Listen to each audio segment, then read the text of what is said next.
नमस्कार दोस्तों, गणेश गुरुजी की क्लास में आपका बहुत बहुत स्वागत है।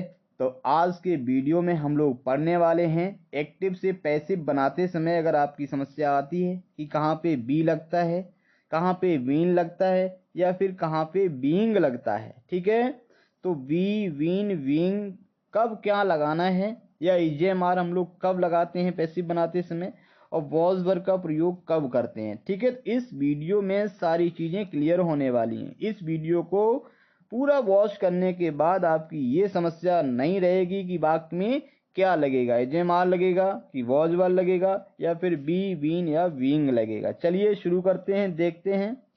तो सबसे पहले हम लोग जानने का प्रयास करेंगे जो एक्टिव की जो वर्ब होती है उसके कौन कौन से फॉर्म हो सकते हैं। ठीक है, तो मैं केवल एक वर्ब को ले रहा हूँ। जैसे हमने यहाँ सबसे पहले लिया है राइट। ठीक है, और राइट का सेकेंड फॉर्म आपको पता होना चाहिए क्या होता है, रोट होता है, RWROTE। ठीक है, तो ये आपका रोट हो गया।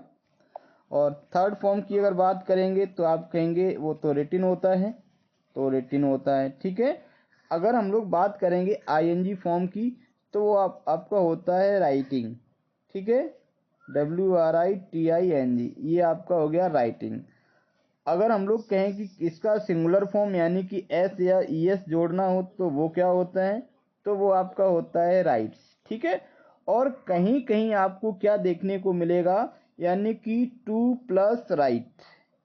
तो ये हमने जो वर्ब फॉर्म केवल एक लिया है, इसका मतलब है किसी भी वर्ब के ये सारे फॉर्म हमें देखने को मिल सकते हैं। ठीक है, तो आपको ये चीज़ जान लेनी है, बाकी इसमें कुछ बचा नहीं है जो पैसिव आपको समझ में ना आए। ठीक है, तो कोई भी वाक्य अभी तक आपने कैसे भी पढ़ा हो, लेकिन हम आपको यहाँ नए तरीके से पढ़ा रहा हूँ, आप समझने का प्रयास करेंगे कि किस तरह से जो है हम लोग वर्ब का फॉर्म देख के जान लेंगे कि ये वाक्य हमारा किससे बनेगा। चलिए शुरू करते हैं। तो सबसे पहले हम लोग जानने का प्रयास करेंगे कि जो हमारा वी है वो कहाँ लगता है। ठीक है, तो हम लोग यहाँ देखने का ये प्रयास करेंगे अगर किसी भी वर्ब में वर्ब का फर्स्ट फॉर्म आ रहा है। ठीक है, लेकिन ध्यान आपको ये रखना है कि जैसे आपने देखा मॉडल्स की अगर बात करें, जैसे आपकी कैन, कुड, मे, माइट,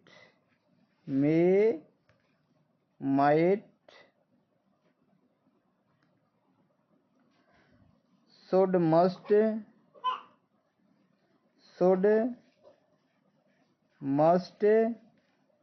और इसमें आप फिर आगे देखेंगे विल और सेल। यहाँ आप देख पा रहे हैं सेल हमने यहाँ पे लिख दिया है। तो इनके बाद में क्या होता है, क्रिया हमको फर्स्ट फॉर्म में देखने को मिलती है। यानी कि आप आसानी से कह सकते हैं कि सर विल के साथ क्रिया का फर्स्ट फॉर्म लगता है, कैन के साथ भी क्रिया का फर्स्ट फॉर्म लगता है, कुड के साथ भी क्रिया का फर्स्ट फॉर्म लगता है। यानी कि जो आप मॉडल्स ये देख पा रहे हैं इनके बाद क्रिया का फर्स्ट फॉर्म आता है, तो समझ जाइए वो वाक्य हमारा पैसिव किससे बनेगा, वी से बनेगा। ठीक है, जैसे हम एक एग्जांपल लेने का प्रयास करेंगे, जिससे मैंने लिख दिया I can play, I can play cricket. अब देखो सबसे पहले हमने जो बताया है, आप देखेंगे वर्ब का फॉर्म, तो कैन के बाद यहाँ पे आपका प्ले है यानी कि वी फर्स्ट है, तो आप समझ जाइए ये हमारा किससे बनेगा, ये यानी कि जो वी, ये भी हमारी क्रिया की फर्स्ट फॉर्म है वी। ठीक है, तो आप समझ जाएंगे इस वाक्य को आप कैसे बनाएंगे।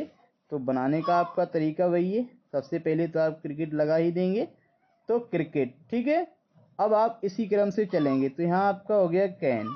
ठीक है, जब ये क्रिया फर्स्ट फॉर्म है तो आप लगा देंगे बी, तो कैन बी, और प्ले का हो जाएगा प्लेड। ठीक है, बहुत से वीडियो अपने जो है चैनल पे पड़े हुए हैं, उनको आप दे सकते हैं, और तरीका आपको वही है, केवल मैं आपको यहाँ पे ये सिखाने का प्रयास करूँगा कि ये वाक्य किससे बनेगा, इसमें आपको कोई डाउट नहीं रहना चाहिए। ठीक है, तो पहला तो आपने देखा जो मॉडल्स होती हैं उनके साथ में क्रिया का फर्स्ट फॉर्म होता है, तो इसलिए उसको पैसिव बनाते समय यानी कि ये आपकी जो वी है इसका प्रयोग होता है। ठीक है, दूसरा देखेंगे वी का प्रयोग कहाँ होता है। देखें इस वाक्य को देखेंगे तो आप समझ जाएंगे, I have to write a letter. अब देखो यहाँ पे टू लगा है और यहाँ पे राइट, यानी कि यहाँ भी क्रिया का फर्स्ट फॉर्म लगा है।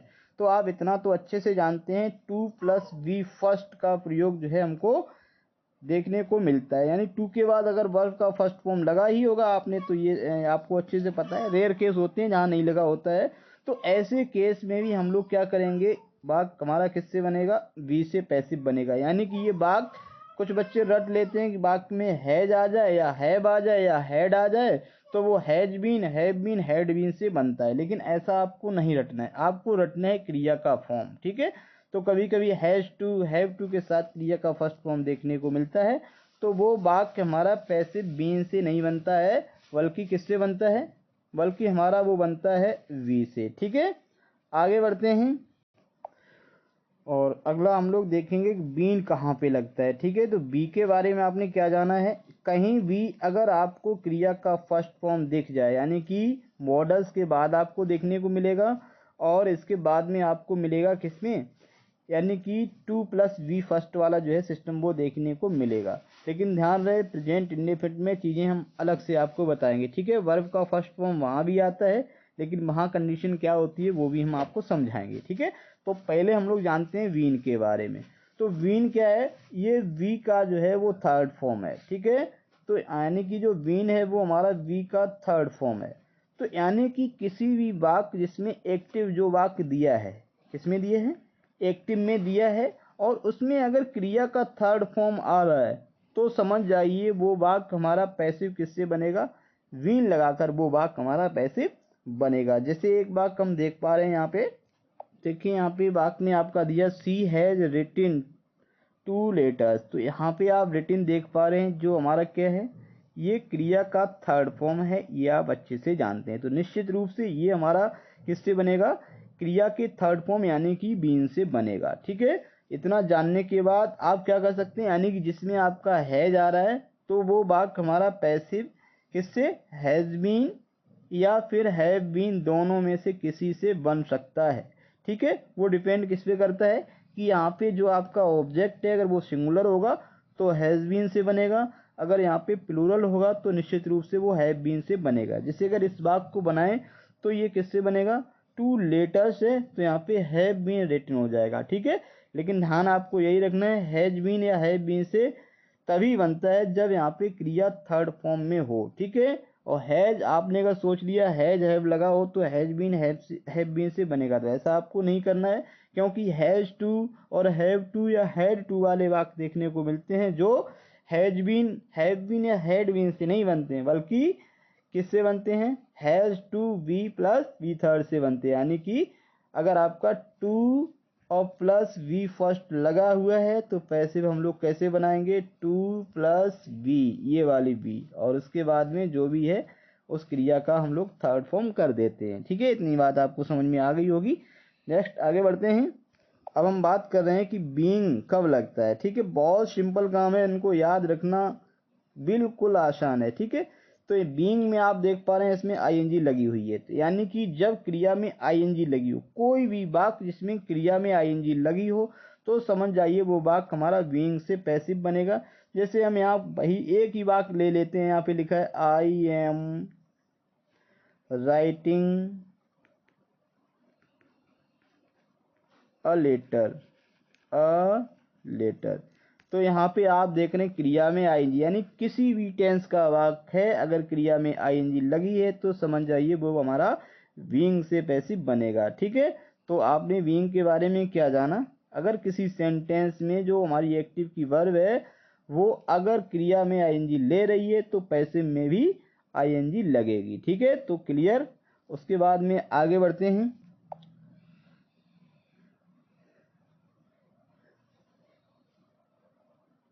अब हम लोग बात करेंगे इज एम आर कहाँ लगता है।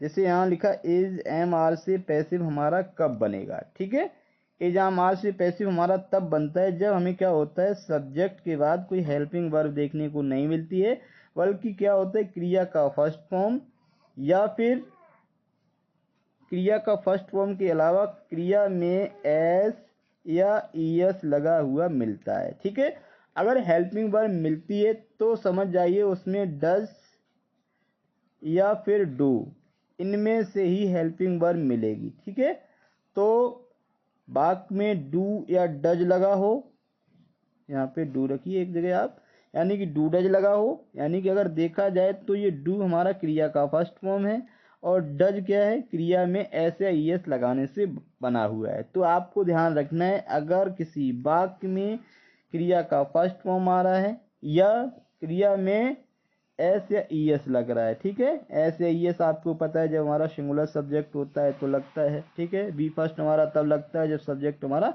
प्लूरल होता है, लेकिन आई हमारा सिंगुलर होते हुए भी क्या करता है, आई जो है क्रिया का फर्स्ट फॉर्म ले लेता है, ठीक है। तो अब ये बात आपको समझ में आ गई होगी। नेक्स्ट आगे बढ़ते हैं। अब बात हम कर रहे हैं, अगर जो है